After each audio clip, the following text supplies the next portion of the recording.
அண்ணன் சீமானவருடைய தாயாருக்கு கூட சில விஷயம் தெரியாம இருக்கலாம். அண்ணன் சீமானவருடைய தந்தையாருக்கு கூட சில விஷயம் அண்ணன் சீமானவரை பற்றி தெரியாம இருக்கலாம். ஆனா உங்களுக்கு தெரியாம இருக்க இருக்கிறதுனா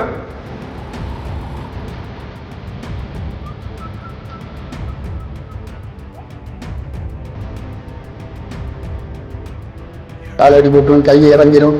சீமானுக்குலாம் இந்த கையை வந்து சோக இறங்கிடும், தூக்கி விடணும். அந்த தூக்கி விடுறதுல சுருங்குவாங்க ஆள்.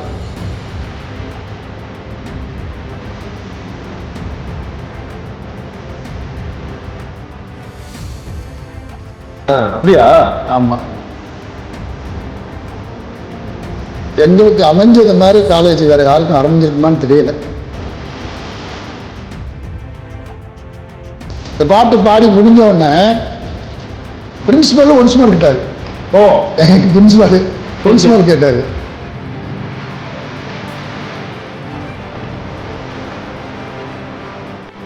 சென்னை கூட திருப்பி வந்து உலகம் போறதுல. ஆமா,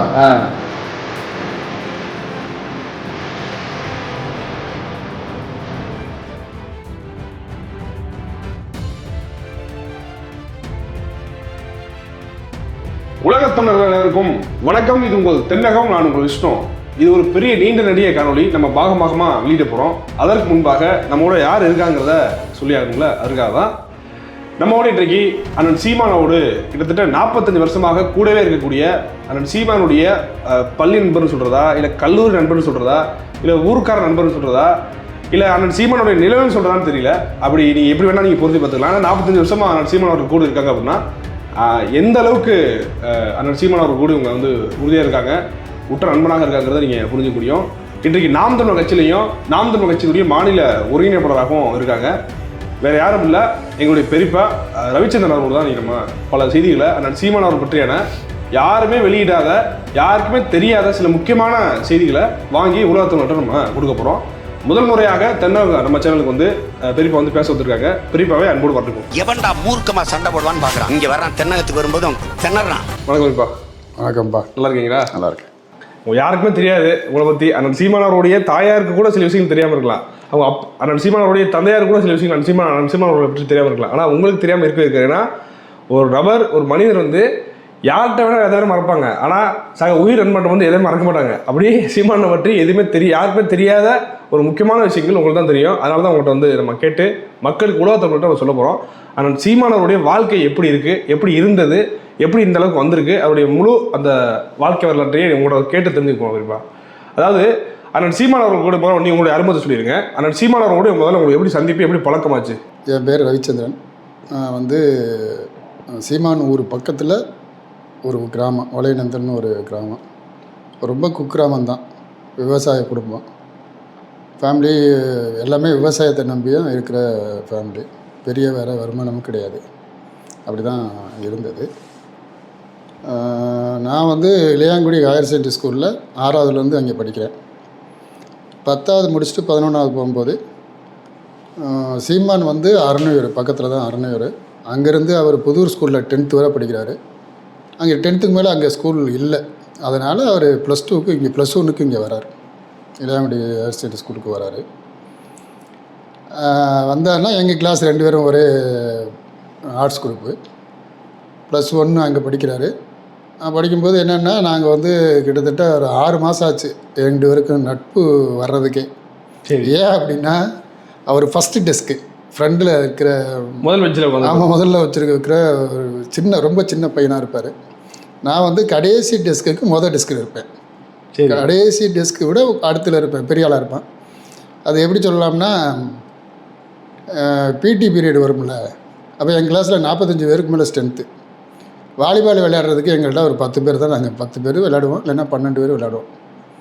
அவ்வளோ பேர். மிச்சம்லாம் என்ன பண்ணுறது, அவங்களுக்கெல்லாம் ஃபுட்பால் வாங்கி கிரவுண்டில் அடிச்சு விட்டோம்னா அவங்க ஓடி விளையாண்டுக்கிட்டு இருப்பாங்க, நாங்கள் வாலிபால் விளையாடுவோம். அதான் அந்த வித்தியாசம், கேப் இருக்கும். அரைப்பரிச்சை முடிஞ்சிருச்சுன்னு நினைக்கிறேன். அந்த டைம் தான் சந்திக்கிற மாதிரி சூழல். அது வரலும் பேச்சு தெரியாது. கிளாஸில் இருந்த பையன் இருக்கான் அப்படிங்கிற மாதிரி தான் தெரியும், மற்றபடி எதுவுமே தெரியாது. ஒரு நாள் ஸ்கூல் விட்டு போகும்போது இடையில சந்திக்கிறேன். அதாவது அவங்க ஊருக்கும் எங்கள் ஊருக்கும் போகிறதுக்கு இடையில ஒரு ஊர் இருக்குது. சாலையில் வந்து பிரிப்போம், தெரியும் உனக்கு, சாலையில் பிரிப்போம். அவர் புதூர் வழியே போய் அப்படி வருவார். நான் வந்து சாலையிலேருந்து ரைட்டு கட் பண்ணி என் ஊருக்கு போவோம். அப்படி பேசிட்டே இருக்கும்போது எப்படி போகிற ஊருக்கு போகிறேன்னா நான் இப்படி போயிடுவேன், நீ இப்படி வா அப்படி போகணும்னு சொல்லி 2 பேரும் சாலை வழியாக கரிஞ்சுத்தி ரோட்டு, புதூர் வழியாக போகாமல் கரிஞ்சுத்தி ரோட்டில் போகிறோம். போனால் அந்த பக்கம் லெஃப்ட்டில் கட் பண்ணால் ஊருக்கு ஊர், எங்கள் ஊருக்கு நேராக போனால் எங்கள் ஊர். அப்போ தான் முதலாக நாங்கள் சந்தித்து பேசுகிறோம். 2 பேருக்கான பழக்கலம் எங்கிட்ட போகிறீங்களே அப்படின்னு. ஆமாம், அப்படி தான் ஆரம்பிச்சது ஃபஸ்ட்டு. அப்புறம் ரெகுலராக ஒரு நாள் விட்டு 2 நாள் விட்டு சந்திக்கும் போதெல்லாம் வந்து 2 பேரும் ஒன்றா போக ஆரம்பித்தோம். ஒரு நாள் என்ன பண்ணார், நீங்கள் வீட்டுக்கு போகலாம் நண்பா அப்படின்னு. சரி போவோம் அப்படின்னு சொல்லி சீமானை கூப்பிட்றாப்புல உங்களை. ஆமாம், வாங்க வீட்டுக்கு போவோம். வீட்டுக்கு போவோம். சரின்னு வீட்டுக்கு போயிட்டேன். ஒரு நாள் போனோம், ஒரு சாயந்தரம் ஒரு 5 மணி 6 மணி இருக்கும். போனால் வீட்டில் அவங்க வீட்டில் எல்லோரும் இருந்தாங்க. போய் என்னை அறிமுகப்படுத்தி வச்சாப்புல, நண்பர் வந்திருக்காருன்னு சொல்லிட்டு அறிவிச்சிட்டு போயிட்டார். அவர் இல்லை இங்கே, சரி போயிட்டார். அவங்க அம்மா அப்பா வாங்க தம்பின்னு வர உட்காரது. அவங்க வீடு தெரியுமில்ல, திண்ணை இருந்துச்சு. அந்த திண்ணையில் ஒரு பாய் விரிச்சு அதில் உட்கார வச்சாங்க. அப்படி பேசிகிட்டே இருந்தோம். எந்த ஊர் என்னன்னு கேட்டாங்க. ஊருக்கு கேட்ட உடனே ஊர் பேரை சொன்னோன்னே அவங்களுக்கு தெரிஞ்சிருச்சு. சரி இந்த தம்பி இந்த ஊர் அப்படின்னு. அப்புறம் சரின்னு பேசிட்டே இருக்கும்போது திடீர்னு என்ன சொன்னாங்க, தம்பி கல் சாப்பிட்றீங்களான்னு கேட்டாங்க. கல் குடிக்க கேட்டாங்களா? +1 படிக்கும்போது கல் சாப்பிட்றதுங்கிறது எங்கள் ஊரில் பிடிப்பாங்க. ஆனால் எங்கள் வீட்டு பனைமரங்களில் நாங்கள் வந்து குத்தகை கொடுத்துருப்பாங்க. ஒன்றும் இல்லை, 3 கருப்பட்டி வெட்டு கொடுப்பாங்க ஒரு பனைமரத்துக்கு. 40-50 பனைமரம் இருக்கும். அதில் எந்த மரத்தில் கல் இறக்குறாங்களோ, கல்லோ பதினியோ அவங்க என்ன வேணால் இறக்கிடுவாங்க. அதிலிருந்து நமக்கு போனால் பனைமரத்தில் போனால் பனையடிக்கு போனால் கொடுப்பாங்க. அது ரொம்ப ரேரு தான். நான் குடிச்சு அப்படி போனதே இல்லை. வீட்டில் வந்து கல் குடிப்போமான்னு கேட்குறது வந்து ரொம்ப பெரிய ஒரு ஆச்சரியமாக இருந்துச்சு எனக்கு. அப்புறமா அவங்க அம்மா கொண்டாந்து கல் கொடுக்குறாங்க, தம்பி குடிங்க அப்படிங்கிறாங்க. பேசிகிட்டு இருக்கும்போது அந்த வரேன்னு சொல்லிட்டு அவங்க அப்பா போயிட்டார். போயிட்டு கடையில் போய் இந்த முறுக்கு கல்லாமிட்டாயி இதெல்லாம் வாங்கிட்டு வர்றாரு. சரி. இப்போ என்னென்னா, இப்போ இந்த மாதிரி ஒரு செயல் வந்து எங்கள் வீட்டில் எங்கள் அப்பா செய்வாரான்னு கேட்டால் அது சாத்தியமே இல்லை. நண்பர் தான் அவ்வளோதான், என்னப்பா அப்படியாப்பான்னு விட்டுருவாங்க. நம்மளை தான் நம்ம நண்பரை நம்ம கவனிச்சுக்கிறோன்னா அதோட சரி. அப்படி இருக்கும்போது இவங்க வீட்டில் போன உடனே இந்த உபசரிப்பு இருக்குல்ல, அது வந்து என்னால் வந்து அதை ஏற்றுக்க முடியலன்னா எப்படின்னா நம்பவே முடியல. இப்படிலாம் ஒரு அம்மா அப்பா இருப்பாங்களா அப்படிங்கிற மாதிரி ஒரு மனநிலை எனக்கு இருந்துச்சு. ரொம்ப சந்தோஷமாக இருந்துச்சு. அன்றைக்கி பார்த்துட்டு அன்றைக்கி அவங்க வீட்டில் கல் குடிச்சிட்டு நான் வந்துட்டேன். அப்போ அது வந்து தொடர ஆரம்பிக்குது. கல் குடிக்கிறதுக்குன்னு பெரும்பாலும் கல் குடிக்கிறதுக்குன்னு போகிறதில்ல, ஆனால் போக ஆரம்பிக்கணும். அப்புறம் குடும்ப ஃபேமிலி நண்பராக பழக ஆரம்பிச்சிட்டோம். அப்புறம் 2 பேரும் அங்கே அப்போலேருந்து பெரும்பாலும் எங்கள் ஊர் பசங்க ஒரு 10 பேர் வந்து அந்த ஸ்கூலில் சைக்கிளில் வந்து படிப்போம். சைக்கிளில் தான் அப்போ சைக்கிளில் வரும்போது எங்கள் ஊர் பசங்களோட கொஞ்சம் சேர்றதை அவாய்ட் பண்ணுறேன் நான். ஏன்னா இவங்க கூட போகிறதுக்கு, இல்லைன்னா அவன் வரும்போது அவங்க கூட சேர்ந்து என் கூட வருவான், இல்லைன்னா நான் அவங்க கூட சேர்ந்து போயிடுவேன். அப்படியே ஓடுது. அப்படி தான் ஆரம்ப காலம் பள்ளி அது வீட்டோட தொடர்பு இருந்துச்சு. அதுக்கு பிறகு எப்படி அடுத்த கட்டத்துக்குன்னா இப்போ வீட்டோட தொடர்பாச்சு. அதுக்கப்புறம் நீங்கள் எப்படி இந்த பள்ளிக்கூடங்களில் வந்து அந்த எப்படி சொல்லி விளையாட்டு போட்டிகள் எப்படி இந்த சீமானை வந்து பள்ளிக்கூடத்தில் வந்து கபடி ஆடுவார் இந்த மாதிரிலாம் சொல்லுவாங்கல்ல, அப்போ நீங்கள் கூட இருந்தீங்களா எப்படி? இல்லை, ஸ்கூல் படிக்கும்போது அவர் கபடி விளையாட்டுலாம் பெரிய இது இல்லை. ஏன்னா ரொம்ப சின்ன பையனாக இருப்பார். கபடி விளையாட்டு விளையாடுவோம். ஸ்கூல் படிக்கும்போதெல்லாம் பெருசாக நம்ம வந்து பெரிய டீமு அந்த மாதிரிலாம் இல்லை. அப்போ வந்து பாட்டு போட்டி நடந்துச்சு. +1 பாட்டு போட்டி நடந்துச்சு. சீமான் பாட்டு பாடினாப்புல. ஃபஸ்ட் ப்ரைஸ் கிடைக்கல, 2வது ப்ரைஸ். எங்கள் கிளாஸ்லேயே வந்து ஜேம்ஸ் பால்னு ஒரு பையன், சூரனத்து பையன், அவனுக்கு தான் ஃபஸ்ட் ப்ரைஸு. அதுவும் என் கிளாஸ் பையன் தான். 2வது பரிசு சீமானுக்கு கிடச்சிது. அடுத்த +2 வந்து பாட்டு போட்டியில் இவர் தான் ஃபஸ்ட் ப்ரைஸ்னு நினைக்கிறேன். அப்படியா? ஆமாம், +2 அந்த மாதிரி. படிப்பில் வந்து நல்லா படிப்பாப்புல. +2 வந்து கிளாஸ் ஃபஸ்ட்டு சீமான். என்ன சொல்றீங்க? அப்படியா? எங்கள் கிளாஸ் ஃபஸ்ட்டு சீமான் தான் அப்போவே. ஆமாம், எனக்கு வந்து ரொம்ப இது வந்து மேக்ஸு, அக்கௌண்ட்ஸு, சரி அது மட்டும்தான் நமக்கு ரொம்ப ஃபேவரட், பிடிக்கும். சில நேரங்களில் எங்கள் சம்சுதீன் எங்களுக்கு அக்கௌண்ட்ஸ் எடுத்தார் சார். அவர் தான் வந்து என்னை வந்து ஒரு நாள்லாம் கிளாஸ்லாம் எடுக்க வச்சார். என் டெஸ்கில் போய் உட்காந்துக்குவார்.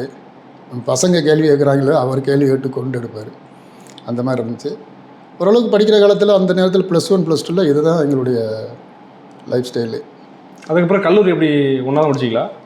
கல்லூரியில் வந்து 2 பேரும் +2 முடித்தோடனே ஜாவிரீசன் கல்லூரி, அது இளையான்குடி தான். டாக்டர் ஜாவிரீசன் கல்லூரி இளையான்குடியில் இருக்குது. அங்கே 2 பேரும் அப்ளிகேஷன் போட்டோம். 2 பேருக்கும் BA இது வந்துருந்துச்சு. சரி. அப்போ வீட்டில் மாமா என்ன சொன்னார், நீ போய் கரஸ்பாண்டை போய் பாரு, நான் சொல்கிறேன், பிகாம் போய் ஜாயின் பண்ணிக்க. எனக்கு மேக்ஸ் வருங்கிறது அவருக்கு நல்லா தெரியும், அதனால் பிகாம் போய் ஜாயின் பண்ணிக்க அப்படின்னு சொல்லி சொன்னார். நேராக சைக்கிள் எடுத்துகிட்டு நேராக அர்னேருக்கு தான் போனேன். போய் சீமான்ட்ட போய் கேட்கும்போது, வேணாம் நண்பா, நீ பிகாம் ஜாயின் பண்ணிவிட்டா நான் எப்படி பிகாம் போகிறது, 2 பேரும் பிஏ ஜாயின் பண்ணி படிப்போம் அப்படின்னு சொன்னாப்புல. சரி வான்னு சொல்லிட்டு ஒரு நாள் ஃபுல்லாக கரஸ்பாண்டை பார்த்தான்னு சொல்லி எங்கள் மாமாட்ட போய் சொல்லிட்டேன். போய் சொல்லிட்டு 2 பேரும் பிஏ ஜாயின் பண்ணி காலேஜ் ஜாயின் பண்ணோம். அந்த 2 வருஷம் 3 வருஷத்தில் வந்து சீமான் ஓரளவுக்கு உடம்பு வந்து கொஞ்சம் கொஞ்சமாக உடம்பை டெவலப் பண்ணிட்டாப்புல. சரி. உடம்பு ஓரளவுக்கு கபடி விளையாடுறது வைக்கிறது அந்த மாதிரி பயங்கர உடம்பு இது இருந்துச்சு. ஊரில் சிலம்பம் வந்து எப்படின்னா பக்காவாக நான் எங்கள் ஊரில் ஒரு பகடைன்னு ஒருத்தர் வஸ்தாவி இருந்தார். அவர் மூலமாக நான் கற்றுக்கிட்டேன் சிலம்பத்தூர். ஆமாம், வஸ்தாவின்னு தான் சொல்லுவோம். இப்போ தான் மாஸ்டர் வஸ்தாவின்னு சொல்கிறது. அவர் தான் அங்கே எனக்கு வந்து எங்கள் ஊரில். சரி. இவங்க ஊரில் இவர் வேற ஒரு பையன்கிட்ட அவர் சிலம்பம் கற்றுக்கிட்டார். ஆனால் 2 பேரும் வந்து கராத்தே வந்து பரம்குடில் இருந்தது. ஆலன் திலக் சிட்டோரிய style, Alan Tilak karate school. இதெல்லாம் காலேஜ் படிக்கும்போது, கல்லூரி படிக்கும்போது இதெல்லாம் கற்றுக்கிறீங்க? இல்லை +2 காலேஜ் படிக்கும்போது, ஆமாம், ஸ்டார்ட் பண்ணும்போதே அது ஆரம்பிச்சிருக்கீங்க. ஏன்னா பரமக்குடி பசங்க எங்களுக்கு ரொம்ப செட் ஆகிட்டாங்க ஃப்ரெண்டாக. அதனால் நேராக பரமக்குடியில் போய் வாரத்தில் ஒரு நாள் கிளாஸ் இருக்கும். வாரத்தில் ஒரு நாள் 2 நாளாக கிளாஸ் இருக்கும். பாண்டியன் மாஸ்டர்னு மதுரையிலேருந்து வருவார். வந்து ரவி தியேட்டரில் தான் கிளாஸ் நடக்கும். இப்போ இருக்கானே, இப்போ தெரியும். ரவி தியேட்டர் இருக்கா பரமக்குடியில்? இல்லை, இப்போ இல்லை. இப்போ இல்லை. ரவி தியேட்டரில் தான் அங்கே வந்து கிளாஸ் நடக்கும். அவள் வருவான், வந்து வாரத்தில் ஒரு நாள் இங்கே வந்து கராத்தே கிளாஸ் அட்டன் பண்ணிவிட்டு ஏதாவது படம் பார்த்துட்டு திரும்பி போகிறது. அப்போ இப்போ எங்களுக்கு வந்து 12-15 கிலோமீட்டர் டிஸ்டன்ஸு சைக்கிளில் வரணும், கிளாஸ் அட்டன் பண்ணணும். அதனால் என்ன பண்ணால் நாங்கள் இளையான்குடியிலேயே ஒரு 10-15 பசங்களை ரெடி பண்ணி கேட்டோம். குறைஞ்சது ஒரு 10-15 பசங்க இருந்தால் தான் நம்ம வர முடியும், மாஸ்டர்னு ஒருத்தர் அனுப்ப முடியும்னு சொல்லி ஒருத்தர் அனுப்பி செட் பண்ணாங்க. அப்புறம் இளையான்குடி சந்தைப்பட்டியில் ஆரம்பத்தில் கிளாஸ் எடுத்தோம். அப்புறம் அங்கேருந்து அஜந்தா தேட்டர் இருக்குல்ல, அன்றைக்கி இருந்துச்சு, அப்போ இருந்துச்சு. அஜந்தா தேட்டர்னு ஒரு தேட்டர் இருந்துச்சு. அங்கே வந்து மணல் நல்லாயிருக்கும், அங்கே வகுப்பு நடக்க ஆரம்பிச்சு. அவர் முழுசாக போயிட்டே இருந்தார். எனக்கு கொஞ்சம் அடிபட்டுருச்சு கையில். அந்த காலகட்டத்தில் கிட்டத்தட்ட 2 கையிலையும் ஒரு ஆப்ரேஷன் பண்ணி அந்த மாதிரி கொஞ்சம் பிரச்சனையாச்சு. அதனால் இடையில நான் கராத்தேயில் டிஸ்கண்டினியூ. அவர் தான் ஃபுல்லாக கம்ப்ளீட் பண்ணாங்க. எப்பவுமே எப்படின்னா ஒரு பர்ஃபெக்ஷன் இருக்கும்.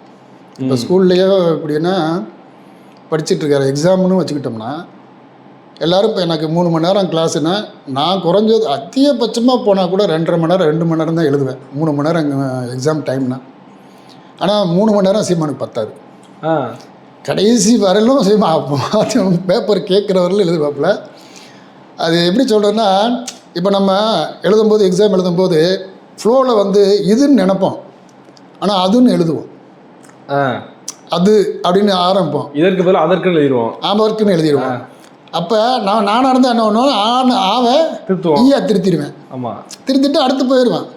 அப்படி பண்ண மாட்டேறப்பல அதை அடிச்சுட்டு மறுபடியும் எழுதுவாப்புல, மொத்தமாக அடிச்சுட்டு எழுதுவாப்புல. அதை ஒரு வாரத்தை அதுங்கிற அந்த எடுத்து மொத்தத்துலேயே அடிச்சுட்டு அப்புறமே எழுதுவாப்புல. அப்படி தான் இது பண்ணுவாப்புல. ரொம்ப நேரம் எடுத்துக்கிறவாப்புல. அது அவ்வளோ பர்ஃபெக்டாக பண்ணணும், அப்போ தான் திருப்தியாக இருக்கும். அந்த பரீட்சை எக்ஸாம் நாள்லையும் அப்படி தான் ரொம்ப ஸ்லோவாக சரியாக பண்ணுறாள். நமக்கு அப்படி இல்லை, நம்ம கம்ப்ளீட் பண்ணுறாள். அப்படி தான் நம்மளுடைய லைஃப் ஸ்டைல் இருந்துச்சு. அப்போ அங்கே +1 காலத்துலேருந்து படிக்கிற காலத்துலேருந்தே அவருக்கு வந்து இந்த டூரேஷன் வந்து ரொம்ப வேணும் அவருக்கு. அதே மாதிரி தான் கராட்டையிலேருந்து சரி, சிலம்பத்துலேருந்து சரி ரொம்ப பர்ஃபெக்ஷன் பண்ணுவாப்புல. நீங்கள் பொதுவாக எல்லோரும் வந்து இந்த கராட்டையில் வந்து இந்த இது பண்ணியிருக்காங்கல்ல, கட்டாஸ் போடுவாங்க. இப்போ எல்லோரும் போடுறதுக்கும் சீமான் போடுற கட்டாஸுக்கும் பயங்கர வித்தியாசம் இருக்கும். அந்த சவுண்டு, அந்த கிக்கு, அது எல்லாமே வந்து பஞ்சு எல்லாமே வந்து எப்படி இருக்கும்னா பர்ஃபெக்ஷனாக இருக்கும். சும்மா கிக்குனா கிக்கு பண்ணுறது, பஞ்சுனா பஞ்சு பண்ணுறது அப்படி இல்லாமல் அது பக்காவாக பண்ணுவாப்புல. ஸ்டேஜில்னால் தனியாக பண்ணால் மிரட்டி இருக்கிறார். பெரும்பாலும் சென்னையில் வந்தப்போ கூட பெரிய ஸ்டேஜ்லாம் பண்ணியிருக்காரு.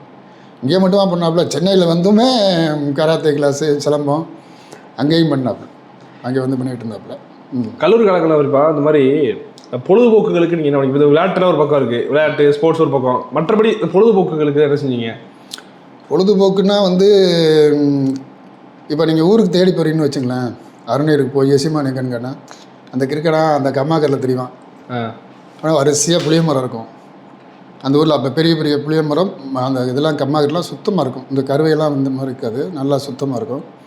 அதிலே நடந்து படிச்சுக்கிட்டு இல்லைன்னா ஏதாவது பாட்டு பாடிக்கிட்டு அப்படியே திரிவாப்புல. இப்போ நம்ம போனோம்னா, இப்போ நான் ஊர்லேருந்து இந்த சோனி 2 ரேடியோ அப்போ வந்து ரொம்ப ஃபேமஸ்ஸு. நம்ம மலேசியாவிலேருந்து சிங்கப்பூர்லேருந்து மச்சான் கொண்டாந்துருந்தார், சைபால் மச்சான். அந்த 2 ரேடியோ எடுத்துக்கிட்டு வருவேன் நான். வந்தால் ஸ்ரீலங்காவிலேருந்து இலங்கையிலேருந்து வானொலி வந்து நமக்கு ரொம்ப கிளாரிட்டியாக சூப்பராக இருக்கும். அங்கே எப்படி போடுவாங்கன்னா பாட்டுலாம், ஒரு பாட்டு என்ன படம், அது யார் யார் நடிச்சிருக்கா, அது யார் பாடினா, யார் எழுதுனா, யார் இயக்குனா, எல்லாமே அதில் வந்து சொல்லி போடுவாங்க. அப்போ கேட்கும்போது நமக்கு வந்து ஒரு புரிதலோடு கேட்குற மாதிரி இருக்கும். யார் பாடினா அப்படி தெரியும். அந்த குரலை கேட்க கேட்க சொல்லாமல் இருந்தால் கூட தெரிஞ்சுக்கிற மாதிரி ஒரு வரும். அப்படி அது அப்போ அந்த பாட்டு அது கேட்குற மாதிரி இருக்கும். பொழுதுபோக்குன்னு பார்த்தா எங்களுக்குடைய அதிகபட்ச சந்தோஷமே என்னென்னா, கல் குடிப்போம், பரோட்டா சாப்பிடுவோம், படத்துக்கு போவோம். இதுதான் எங்களுடைய அதிகபட்ச சந்தோஷம். பெரிய வேறு சந்தோஷம்லாம் ஒன்றும் சொல்ல முடியாது. ஆனால் எங்கள் ஊரில் அப்போ காலேஜ் ஃபஸ்ட் இயர் செகண்ட் இயர்லாம் பார்த்தீங்கன்னா, கபடி விளையாட்டில் அப்போல்லாம் கிரிக்கெட்டே கிடையாது, நம்ம பகுதியிலே கிடையாது, கிரிக்கெட்டே கிடையாது. சொல்லப்போனால் நாங்கள்லாம் அப்போ நாங்கள் படிக்கிற காலத்தில் கிரிக்கெட்டை நான் பார்த்ததெல்லாம் கிடையாது. அப்படி கூட இருந்திருக்கு. பார்த்துருப்பேன் வீடியோ டிவியிலே அந்த மாதிரி பார்த்துருப்பேன். தவிர ஊர்களில் சின்ன பசங்க விளையாட்டு போட்டியெல்லாம் வைக்க மாட்டாங்க, எதுவுமே கிடையாது. கிரிக்கெட் போட்டி எல்லா ஊர்லேயும் வைப்பாங்க. அப்போ வந்து பஞ்சாயத்து வாரி வைப்பாங்க, உயரம் ஹைட்டு பாடி வைப்பாங்க, 5.2 வைப்பாங்க. அந்த மாதிரி கபடி போட்டி இல்லை கிரிக்கெட் போட்டி பார்த்து சொல்லிட்டீங்க. கபடி போட்டி கிரிக்கெட் போட்டியே இல்லைன்ட்டானே. இல்லை, அப்போ கபடி போட்டி தான். கபடி போட்டி எல்லா ஊரும் எல்லா பஞ்சாயத்துலேயுமே வைப்பாங்க. சின்ன சின்ன கிராமங்களில் எங்கள் ஊரே வச்சுருக்கேன், நானே வச்சுருக்கேன். நான் நடத்தி நானே ரெஃபர் பண்ணி நானே பரிசு கொடுத்து அந்த மாதிரிலாம் பண்ணியிருக்கேன். அருணகிரிலையும் பண்ணுவாங்க. அப்போ அவங்க ஊரில் நல்ல டீம் இருந்தது. அருணகிரியில் நல்ல டீம் இருந்தது, பெரிய டீம், பெரிய ஆளுகளோட விளையாடுறவங்க பெரிய டீம் இருந்தது. அப்படி பார்த்தா நாங்கள் 2 பேரும் விளையாடாத அந்த ஊரே இருக்காது. எந்த ஊர் கிரவுண்டாக இருந்தாலும் நாங்கள் விளையாண்டுருப்போம். கபடி விளையாட்டில் அவ்வளோ தீவிரமாக கபடியில் கையை உடச்சிக்கிறது, காலை அடி போட்டுரும், கையை இறங்கிடும். சீமானுக்கெல்லாம் இந்த கையை வந்து ஷோல்டர் இறங்கிடும், தூக்கி விடணும்.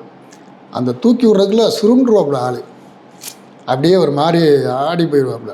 எடுத்த உடனே ஒரு 2 நிமிஷத்தில் சரியாயிடும், மூட்டை இறங்கிடும். அந்த மாதிரி இருக்கும் கபடி விளையாட்டு. கபடி அந்த மாதிரி ரொம்ப இன்ட்ரெஸ்டாக இருக்கும். சிலம்பம், கராத்தே, இதுதான் ரொட்டீன். இது படம்னு பார்த்தோம்னா, நாங்கள் வந்து ஒரு படம் பார்க்குறோன்னு வச்சுங்களேன், இங்கேருந்து பரமக்குடிக்கு 15 கிலோமீட்ரு போகணும். 15-16 கிலோமீட்ரு போனோம்னா ஒரு 2 படம், பெரும்பாலும் 2 படம் பார்த்துருவோம்.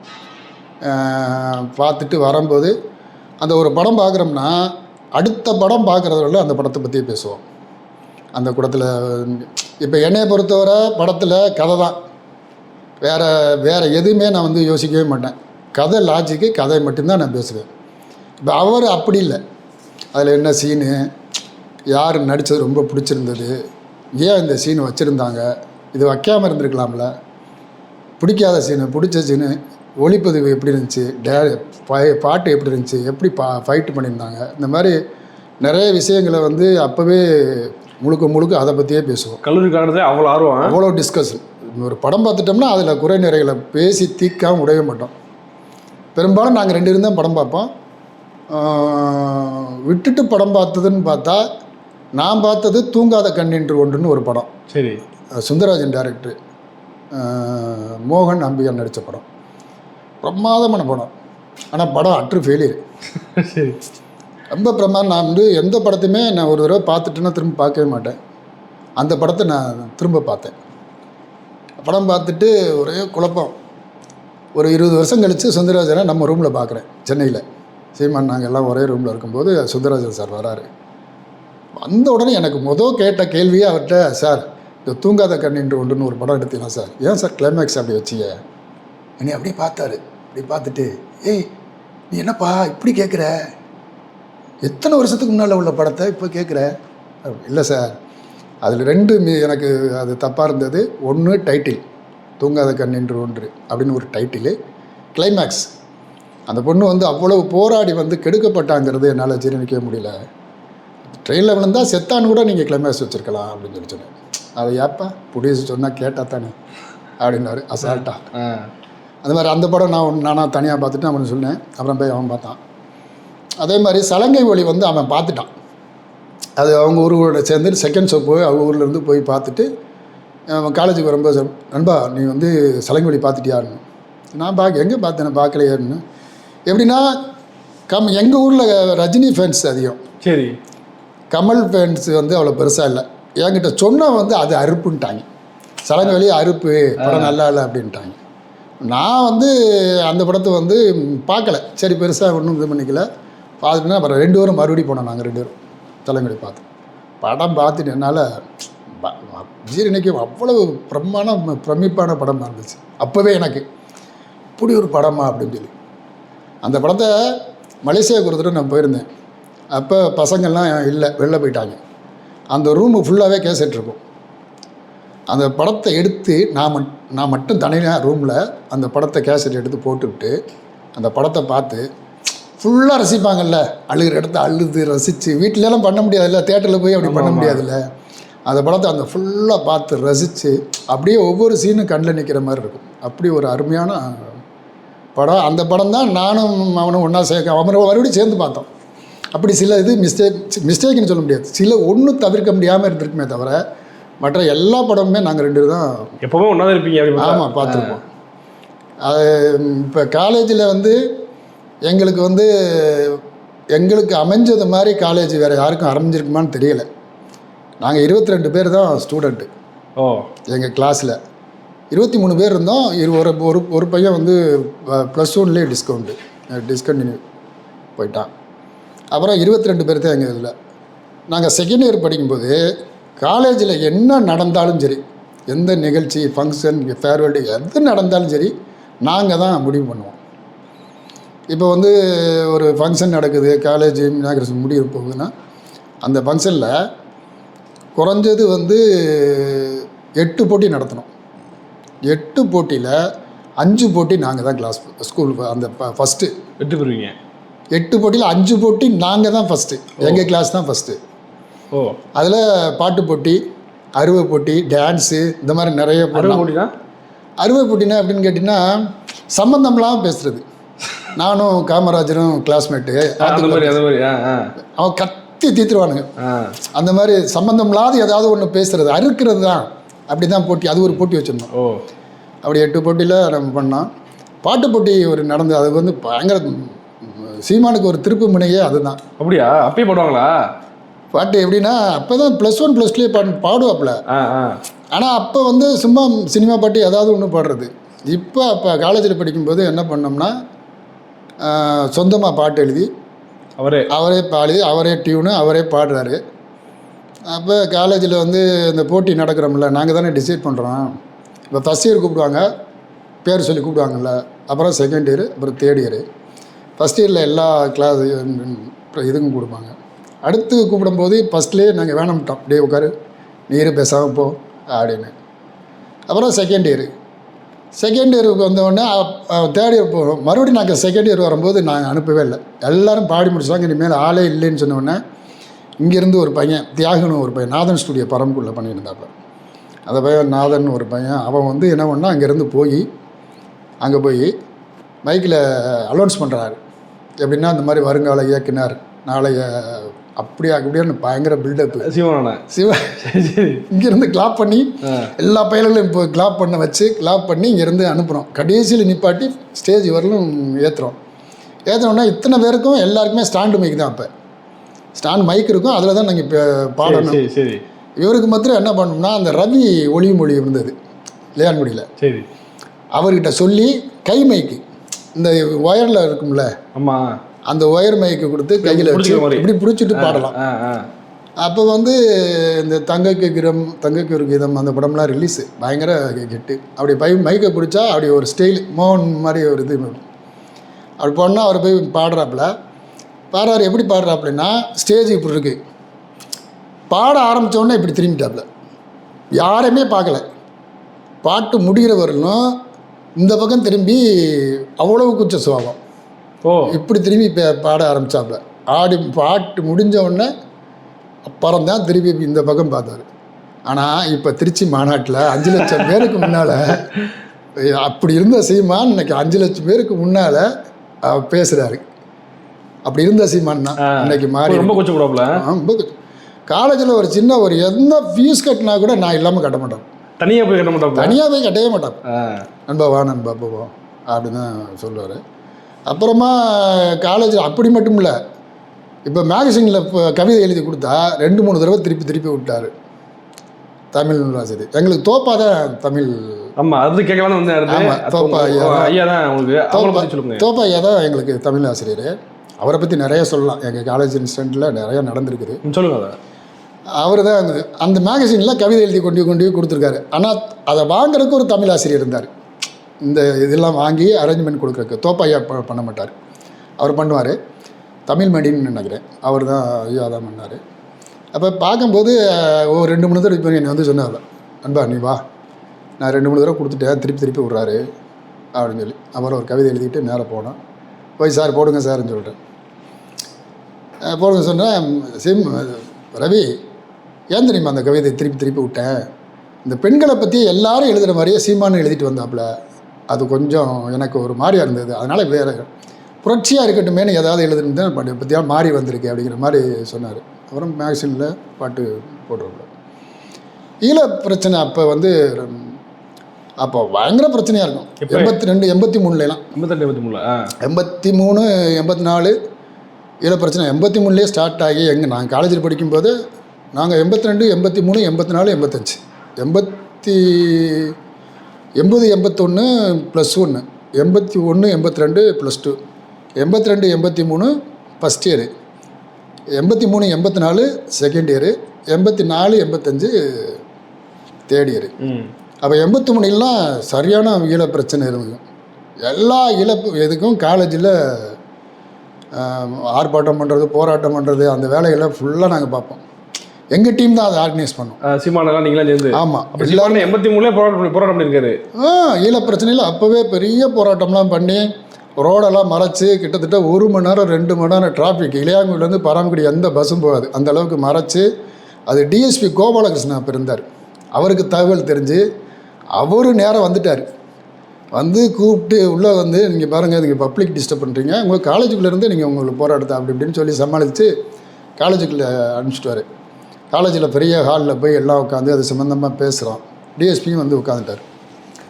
உட்காந்தவொடனே சொல்லிட்டார் தோப்பையா, சார் நீங்கள் கிளம்புங்க அப்படின்னு.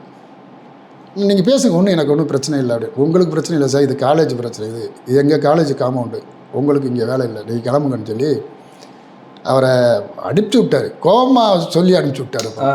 ஒரு ஸ்டேஜுக்கு மேலே கிளம்புங்க, நீங்கள் காலேஜ் விட்டு நீங்கள் வெளியே போங்க சார்ன்னு சொல்லி அனுப்பிச்சி விட்டார்.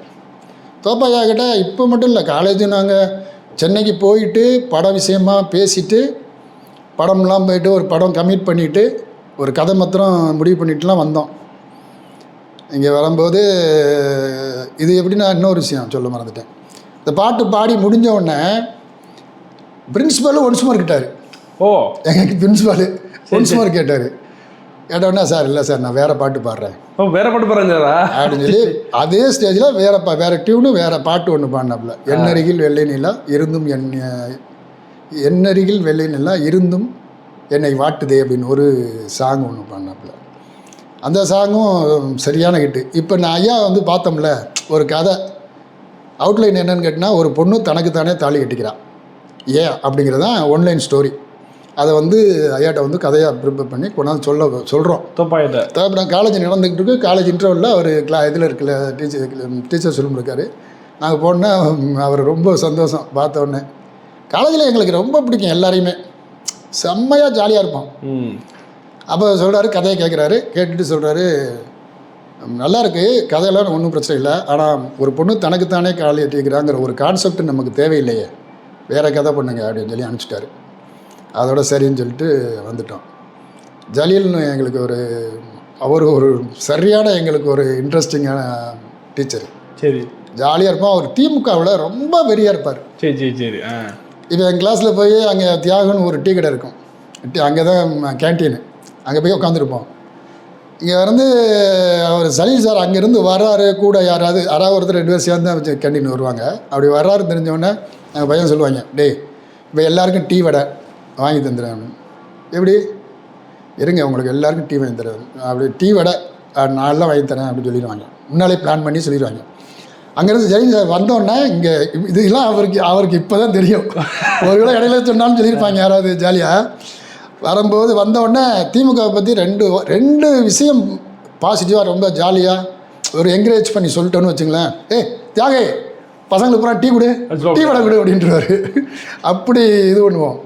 சிக்கந்தர் சார்னு எங்களுக்கு எக்கனாமிக்ஸ் ப்ரொஃபஸரு, அவர் வந்து என்ன பண்ணுவார்னா அவர்கிட்ட சார் 20 ரூபா கொடுங்க சார். எதுக்குடா 20 ரூபா எதுக்கு உங்களுக்கு அப்படின்னு கேட்பார். சார் கொடுங்க சார் அப்படின்னா சரி போங்க அப்படின்னு 20 ரூபா கொடுப்பாரு. சார் நாங்கள் சினிமாவுக்கு போகிறோம். சினிமாவுக்கு போகிறீங்களா? சினிமா போகிறதுக்கு ஏன்டா தான் 20 ரூபா காசு வைக்கலாம் சார்.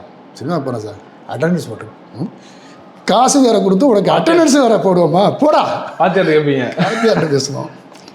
எல்லாருமே அப்போ வந்து எப்படின்னா நாங்கள் எப்படின்னா நல்ல டீம் நல்லா ஆர்கனைஸ் பண்ணுவோம். எதாக இருந்தாலும் எல்லாத்துலேயும் படிப்புலையும் சரி எல்லாத்தையும் ஜாலியாக இருப்போம். அதனால் எல்லாருக்குமே பிடிக்கும். பொதுவாகவே எல்லாருக்கும் பிடிக்கும். இப்போ காலேஜ் முடித்த உடனே கேட்பாங்க இல்லையா, நீங்கள் என்ன பண்ண போகிறீங்க அப்படின்னு கேட்பாங்க இல்லையா.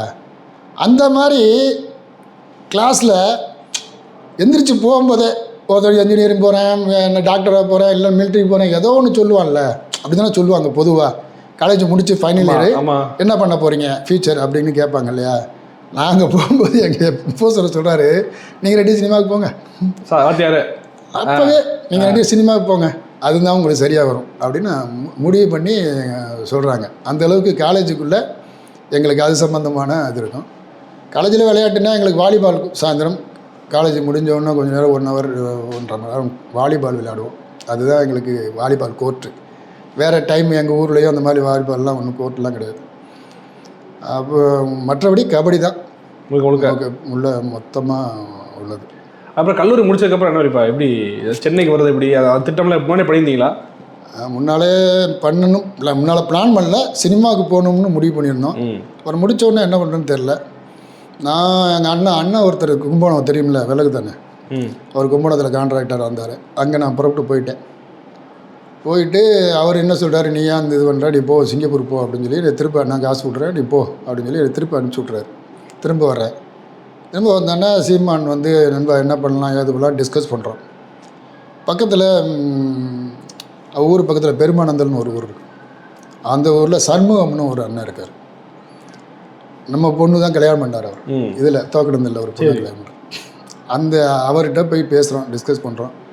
அவர் கொஞ்சம் சீனியர் எங்களுக்கு. சரி, அவர்கிட்ட பேசும்போது அவர் சொல்கிறாரு, சரி நீங்கள் போங்க, தனியாக வேணும்னு மச்சனை இருக்காப்புல, நீங்கள் நான் சொல்லி விட்றேன் நீங்கள் போங்கன்னு சொல்லி அனுப்பிச்சி விட்றாரு. நீங்கள் போங்கன்னு.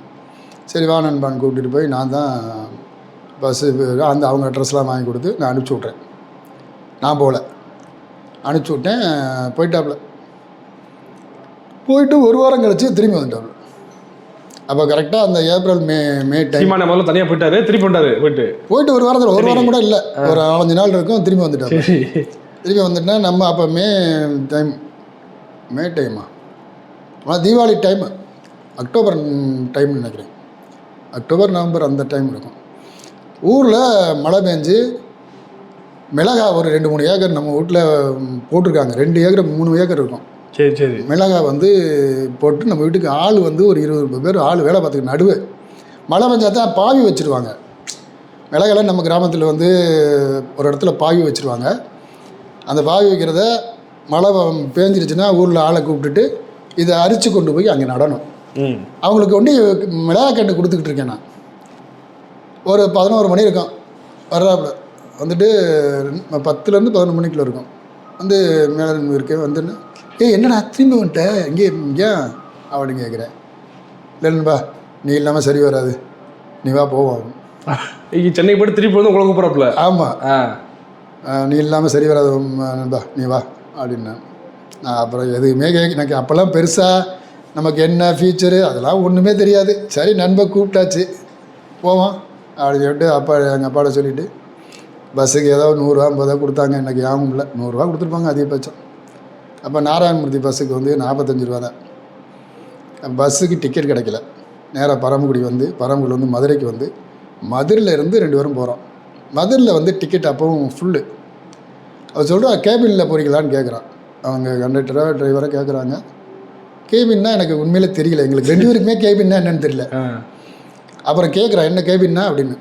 அந்த டிரைவர் சீட்டு பக்கத்தில் இருக்கும்பா, அதில் நீங்கள் உட்காந்து போகணும். சரின்னு சொல்லிவிட்டு ஏறிட்டோம். பஸ்ஸு ஸ்டார்ட் ஆகி போகுது. போனோடனே கொஞ்சம் தூரத்தில் படம் போட்டாங்க. அப்போ எல்லா ஆம்னி பஸ்லேயும் 2 படம் போடுவாங்க. சென்னை போகிறதுக்குள்ளே 2 படம் போட்டுருவாங்க. போயிட்டு இருக்கும்போது படம் போட்டவொடனே நம்மளால் இங்கே முன்னால் உட்கார முடியல.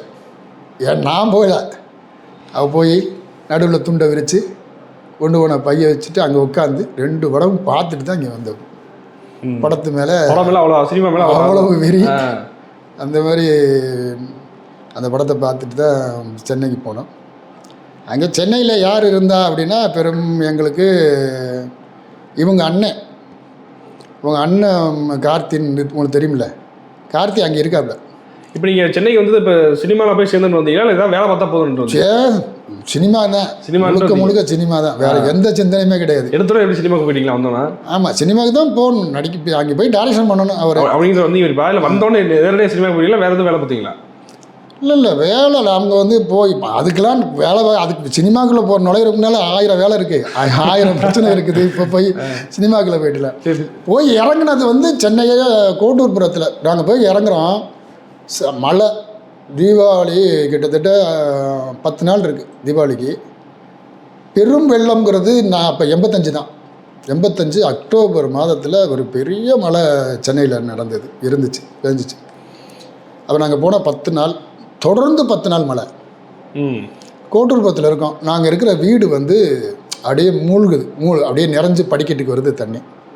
இன்னும் ஒரு நாள் அரை நாள் நீடிச்சிருந்துச்சுன்னா நாங்கள்லாம் காந்தி மண்டபம் தான் போகணும். அந்த பேசிட்டோம், சரி காந்தி மண்டபத்துக்கு போயிடுவோம் அப்படின்னு முடிவில் இருக்கோம். அப்புறம் மழை விட்டுருச்சு.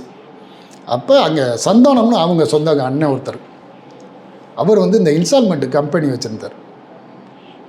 இந்த பொருள்லாம் ₹1 ₹2 கலெக்ஷன். அப்போ ₹1 ₹2 கலெக்ஷன் போய் டெய்லி வாங்கணும்.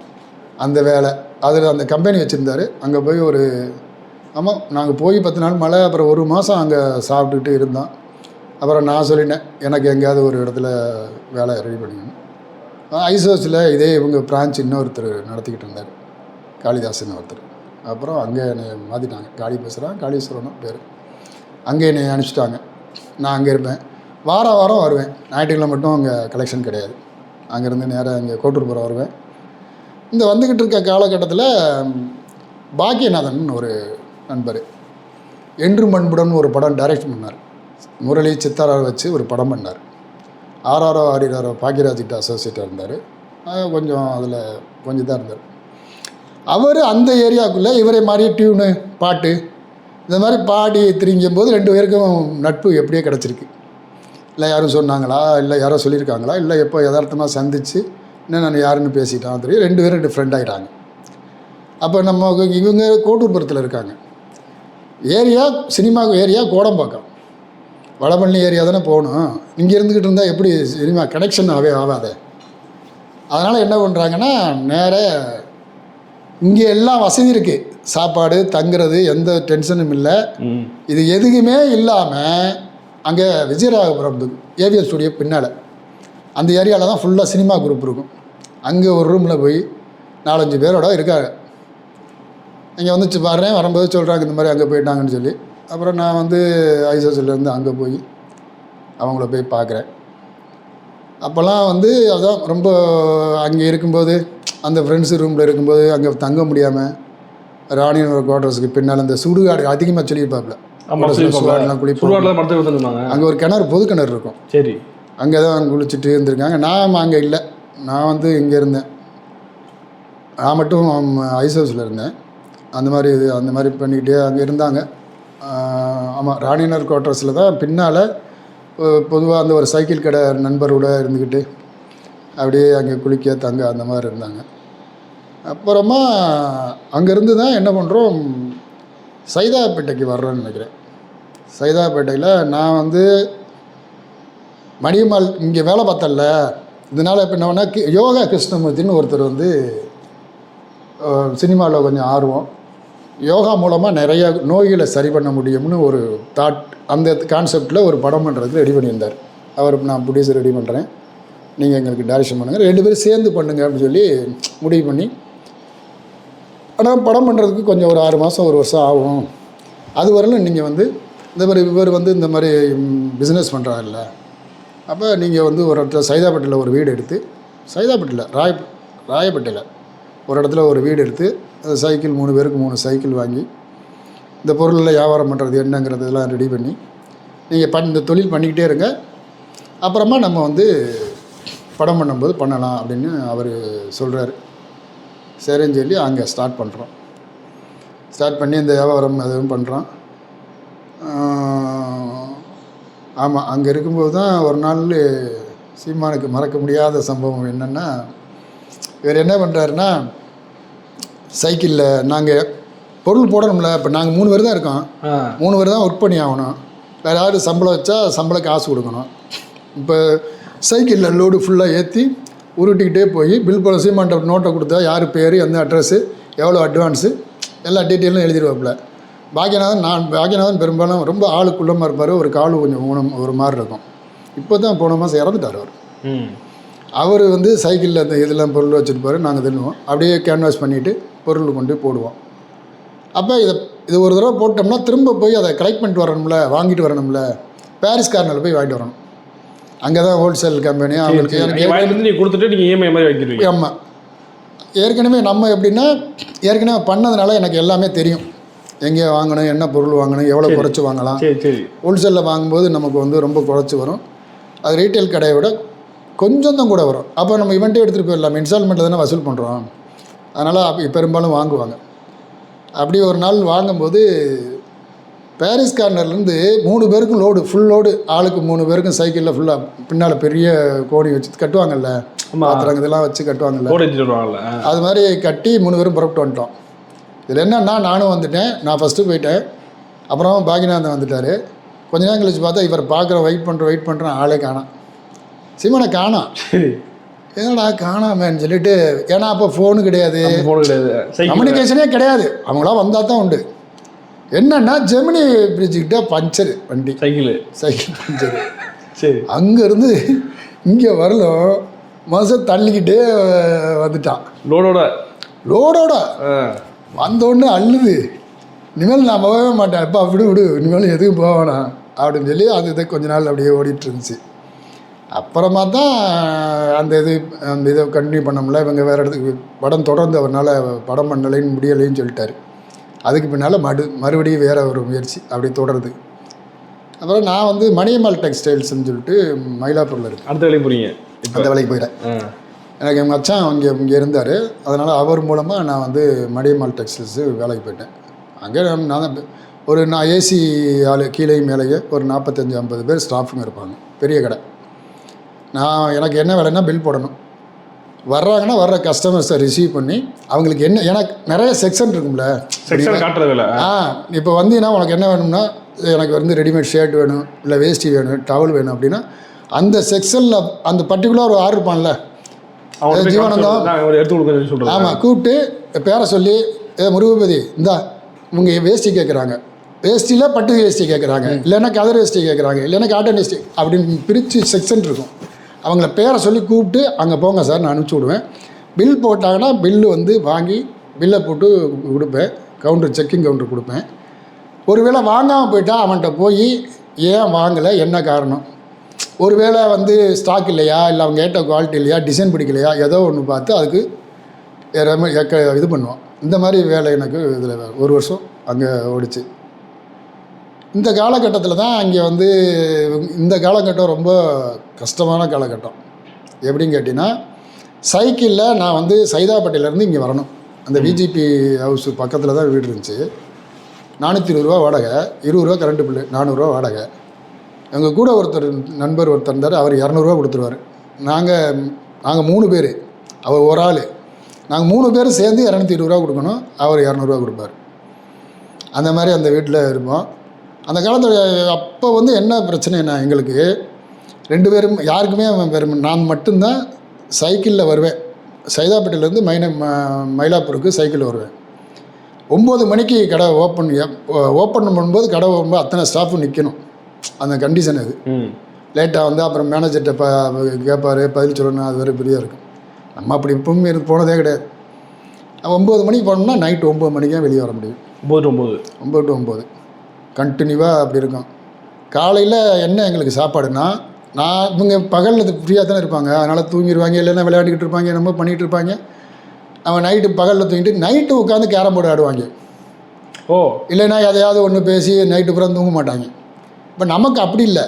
நம்ம வந்து படுத்தா எனக்கு யாராவது ரூமில் வந்து பேசினாவே எனக்கு தூக்கம் வராது. அதே மாதிரி நம்ம தூங்கிட்டு இருக்கோம், யாராவது எழுந்திரிச்சிட்டா எனக்கு தூக்கம் வராது.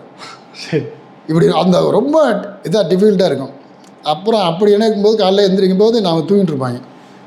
1 ரூபாய்க்கு 4 இட்லி, அவருக்கு 1 ரூபாய்க்கு இட்லி, அவருக்கு 1 ரூபாய்க்கு இட்லி, எனக்கு 2 ரூபாய்க்கு இட்லி. 4 இட்லி சாப்பிட்டு 4 இட்லியை பூரி பாக்ஸை எடுத்து வச்சுட்டு போவேன்.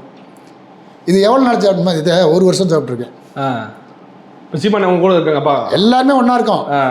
அவங்களுக்கு காலையில் டிஃபன் வந்து எந்திரிச்சு அவங்க சாப்பிட்றதே மத்தியானம் ஆயிரும். இந்த இதை சாப்பிட்றதுக்கு நைட்டுக்கு வந்து எனக்கு 5 ரூபா பேட்டா. சரி, அந்த மணிமல் டெக்ஸ்டைலில் 5 ரூபா எனக்கு பேட்டா. 5 ரூபா எடுத்துக்கிட்டு நான் போயிட்டு அதில் 50 பைசா சேர்த்து 3 ரூபா 50 கேஸ் சாப்பாடு, ஃபுல் சாப்பாடு வந்து பார்சல் சாப்பாடு 3 ரூபா 50 பைசா, 2 ரூபாய்க்கு எக்ஸ்ட்ரா சாப்பாடு. இந்த எக்ஸ்ட்ரா சாப்பாடை ஒரு பாக்கிநாதன் ஒரு ஆளுக்கு இந்த ஒரு சாப்பாடில் 2 சாப்பிட்ற மாதிரி நிறையா தான் இருக்கும். அப்போ அங்கே ஒரு பையன் நடிக்கிறதுக்கு ஒரு பையன் இருப்பான். அந்த கூட்டு பொரியெல்லாம் கொஞ்சம் வச்சு கொடுப்பான். அதுதான் சாப்பாடு. அதுக்கு 5 ரூபா 50 3 பேருக்கு, பாக்கிநாதனுக்கு, எனக்கு, சீமானுக்கு 3 பேருக்கும் சாப்பாடு அதுதான். அப்போ அந்த காலகட்டம் கொஞ்சம் இதுவாது பரவாயில்ல. இது ஒருத்தர் வருமானம் இருந்துச்சு. 15 நாளைக்கு எங்களுக்கு ஒரு தடவை சம்பளம் கொடுத்துருவாங்க. இப்போ எனக்கு 450 ரூபா சம்பளம்னா அதை 15 நாள் கொடுத்துருவாங்க.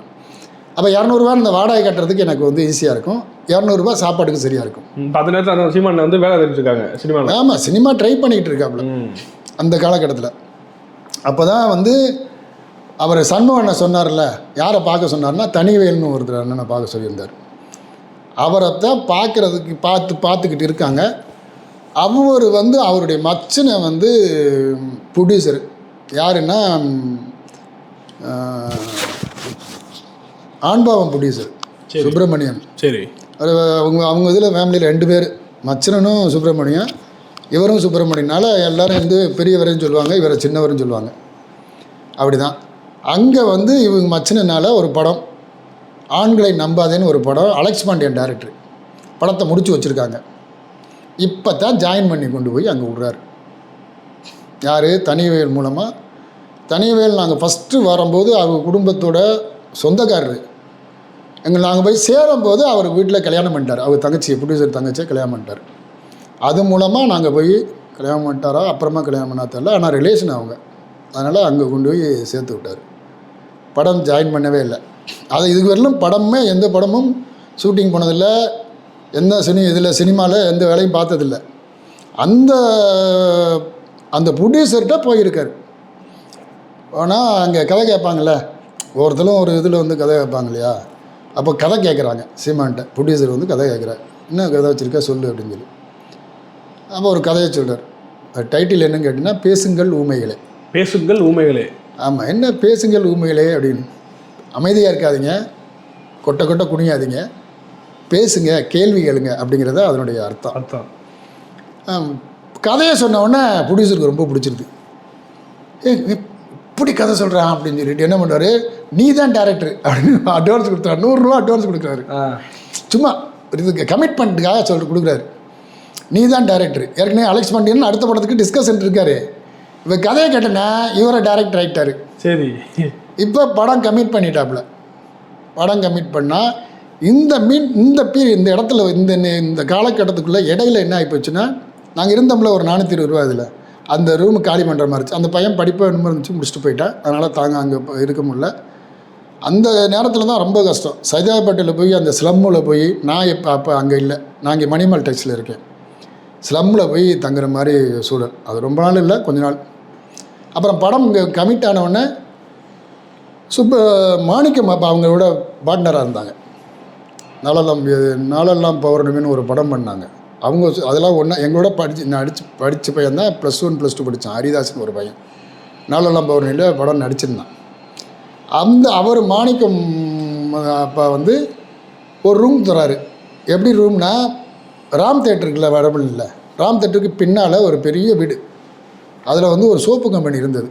அது கொஞ்சம் பிரச்சனை இல்லை, அந்த சோப்பு கம்பெனி அப்படியே இருக்குது. அதில் யாரும் தங்கலை, ஒரே ஆள் இவர் மட்டும், சீமான் மட்டும் தங்கியிருக்காப்புல. அங்கே இருந்துக்கிட்டு உங்கள் படம் பண்ணால் அப்படியே போக வர இருக்காப்புல. அப்புறம் அந்த ரூம் செட்டாக எப்படின்னா, வீடு தானே அது, ஒரு பாலடைஞ்ச பங்களா மாதிரி தனியாக இருக்கிறாங்க.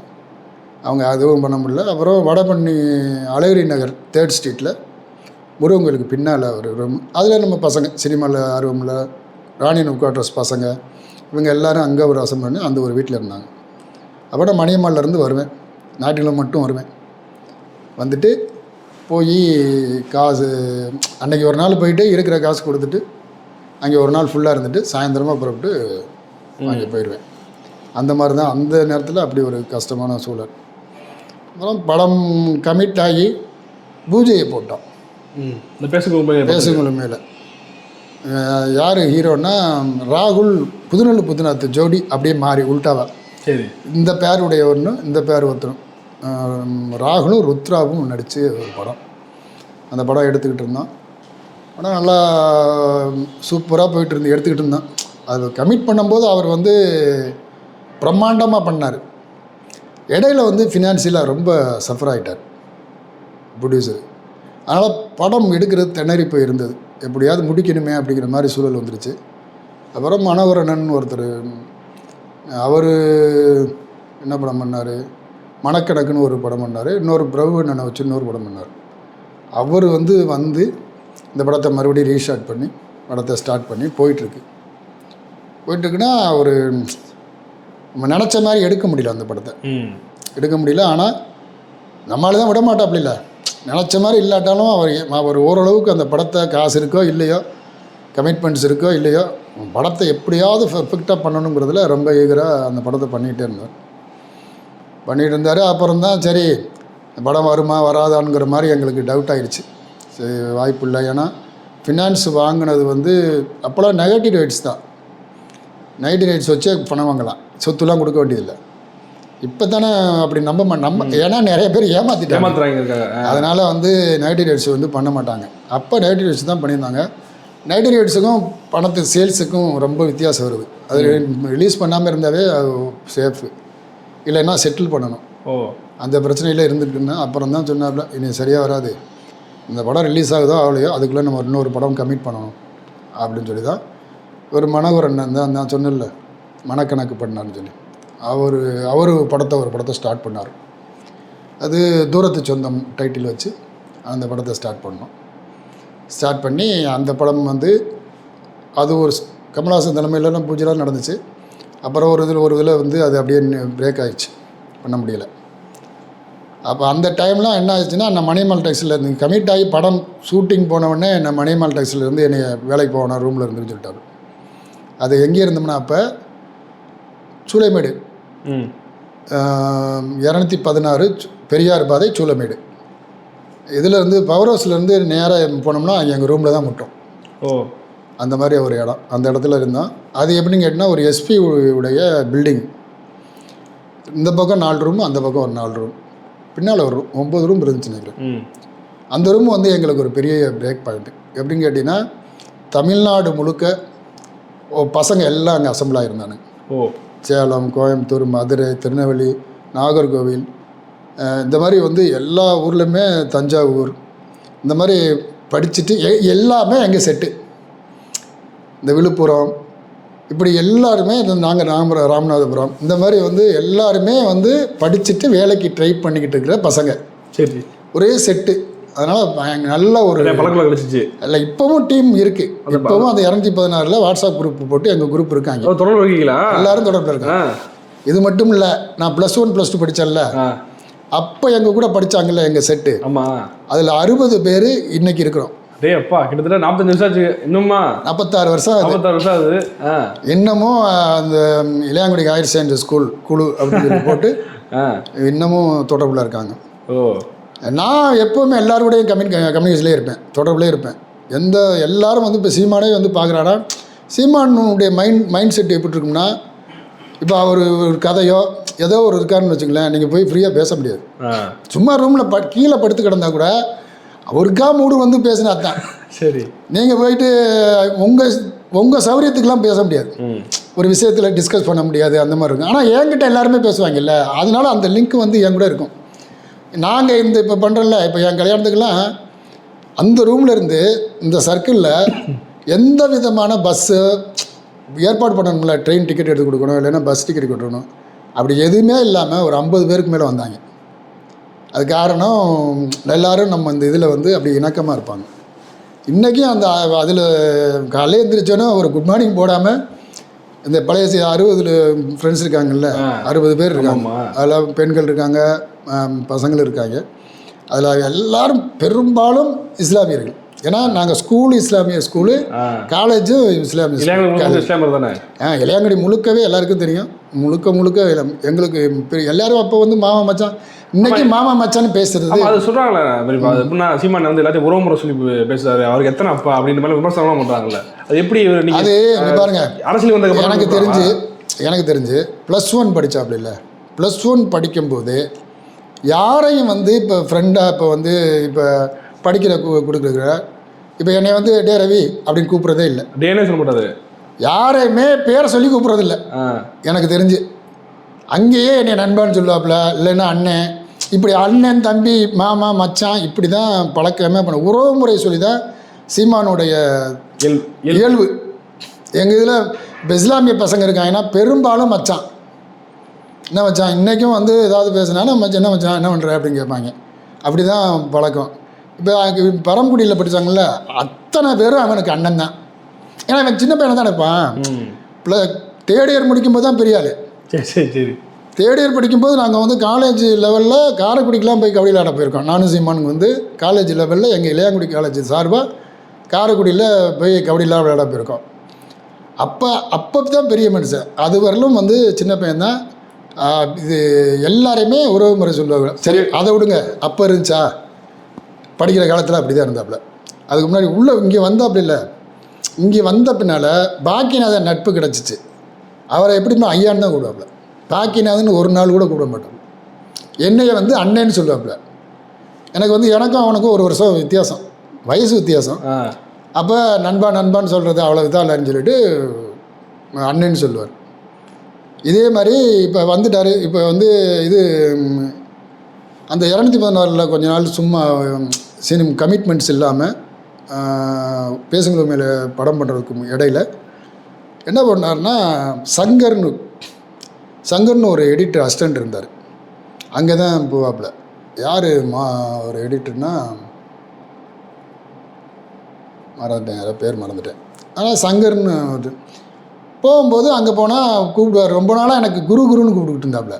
சரி, எனக்கு தெரியவே தெரியல, உண்மையிலே குருங்கிற பேர் போல இருக்குன்னு நினச்சிக்கிட்டு இருந்தேன் நான். அப்போ ஒரு நாள் போவோம் நாங்கள் 2 பேரும். அங்கே மத்தியானம் அங்கே சாப்பிட்றதுக்கு வசதி இருக்கும், சாப்பிடுவோம். எடிட்டிங் சினிமாவில் பெரிய கெட்டிக்கார இடத்துல என்ன தெரியுமா, சீமானுக்கு பேசிக்கான எடிட்டிங் அவனுக்கு ஒன்று பர்ஃபெக்டாக தெரியும். ஏன்னா 6 மாதத்துக்கு மேலே டெய்லி எடிட்டிங் ரூமில் போய் உட்காந்து எங்கே கட் பண்ணணும், எங்கே இது பண்ணு கம்ப்ளீட்டாக எடிட்டிங் நாலேஜ் இருக்குது.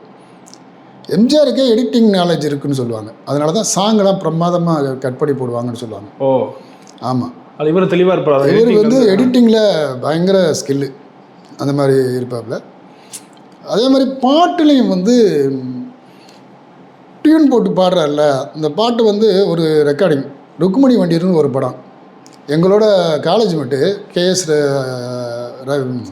கேஎஸ் அதிகமானு சொல்லி, அவன் வந்து நம்ம இளையாங்குடி காலேஜ் தான் படித்தார்.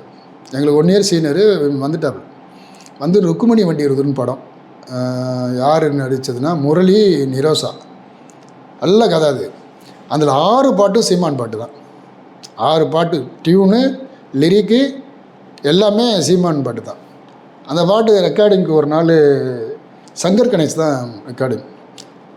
உங்கள் சங்கர் வந்து உள்ளக்க இருப்பார், சிங்கர் ரூமில் இருப்பார். கணேஷ் வந்து ஆர்கனைஸ் பண்ணுவார். இந்த ஆர்கஸ் இருக்குல்ல, அவங்களெல்லாம் அவர் தான் இது பண்ணுவார். உள்ளக்க நாங்கள் இருக்கோம், நானும் இருக்கேன். அப்போ சிங்கர் ரூமில் இருந்து ஜேசுதாஸ் பாடுறாரு. பாடும்போது சீமான் வந்து இவர் டேரக்டரும் கிடையாது. சரி சரி சரி, நல்லா கவனிங்க, இவருக்கு டேரக்டரும் கிடையாது. அந்த படத்தில் பாட்டு டியூன் கொடுத்துருக்காரு. அதான் புதுசு பையன், இவனை யாருன்னே யாருக்குமே தெரியாது. சீமான். ஆமாம். ஆனால் அந்த பாட்டு இருக்கும்போது சங்கர் என்ன பாடும்போது கேட்குறாப்புல, யார்கிட்ட டேரக்டர்கிட்ட கேட்கல, சீமான்கிட்ட கேட்குறாப்புல. கேட்டோடனே சார் ஒன் மோர் போயிடலாம் சார். ஓகே ஒன் மோர் போயிடலாம் சார், ஒன் மோர் போயிடலாம் சார். ஜேசுதாஸ் மாதிரி ஒரு பொலிட்டிவாக அப்ரோச் பண்ணுறது யாருமே இருப்பா, பிரமாதமான ஆள். அவர் சொல்கிறார் போகலான்றார். மறுபடியும் போகிறாங்க. போடும்போது இன்னொரு தடவை ஒன் மோர் கேட்குற மாதிரி ஆயிடுச்சு. கேட்டோன்னே அவர் அங்கேருந்து அந்த தம்பியை கொஞ்சம் பாட சொல்லுங்கள். ஜேசுதாஸ் கேட்குறாரு, இந்த தம்பியை ஒரு தடவை பாட சொல்லுங்கள் சரி ஆடுன்னு. நம்மளால் அங்கேயே டேபிள் அவராக தாளம் போட்டு பாடுறாப்புல, அந்த டியூனை அந்த பாடுறாரு அந்த பாட்டை. சரி சரி, பாட்டோன்னே கேட்டு ஓகே ஓகே நான் புரிஞ்சிருச்சு, எனக்கு நான் பாடுறேன் அப்படின்ட்டாப்புல. அடுத்த தடவை பாடுறாரு, இவங்க ஓகே சொல்லிட்டாங்க. ஆனால் அவர் ஜேசுதாஸ் என்ன சொன்னார், இல்லை இன்னும் ஒன்ஸ் மோர் போயிடலாம், எனக்கு திருப்தி அல்ல அப்படின்னு மறுபடியும் பாடி கொடுத்தாரு. ஓ பிரமாதமாக பாடு. அந்தளவுக்கு நம்ம ஆள் அவர்கிட்ட கரெக்ஷன் பண்ணுற அளவுக்கு அப்போவே கரெக்ஷன் பண்ணலை. அவரும் விரும்பினார் அதை.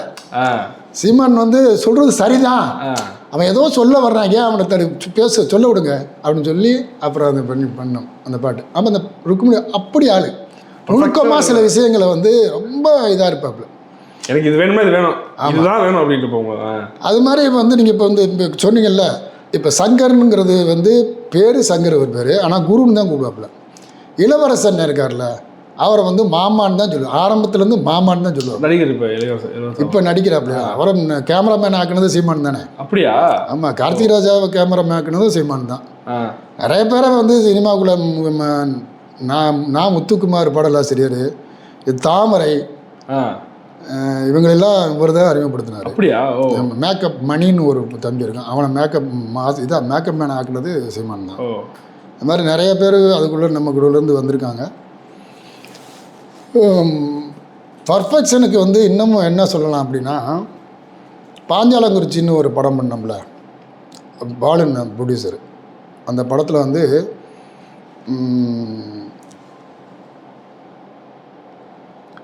அந்த படத்துக்கு வந்து ஷூட்டிங் பொள்ளாச்சியில் நடந்துச்சு.